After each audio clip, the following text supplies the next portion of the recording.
Let's talk about priorities in a push-up.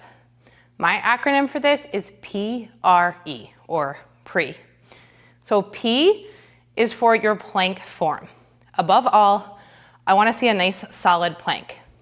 So whether that means you are doing your plank on the floor or on an elevated surface, I want to find a spot where in that starting position, your ankles are aligned with your knees, knees with your hips, hips with your shoulders, head is gazing straight ahead. So it really looks like a nice solid plank.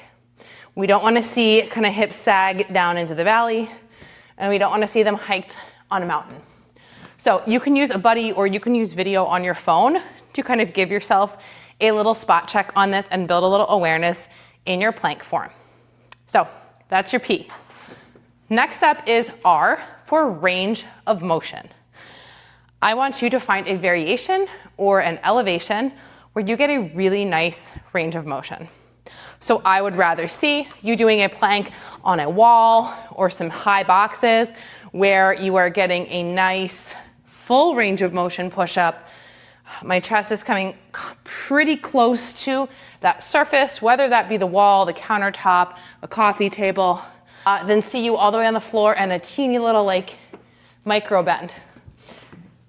Because when we have that small bend, we're really not getting as much muscle recruitment in our pecs, in our shoulders, in our triceps, that nice deep push-up would allow. So plank, then range of motion, and then we work elevation. So the higher your hands are, the easier it will feel, the more kind of leverage you have.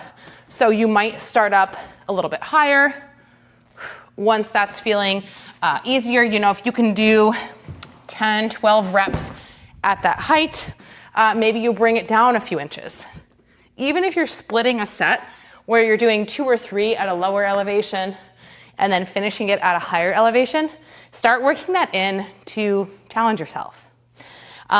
If you're close to a ground push-up, even a small box, so even like one of these aerobic steps is probably like 8 inches, some yoga blocks, some stacked books or some stacked barbell plates, even a little bit of elevation can make a really big difference in that range and in that plank shape.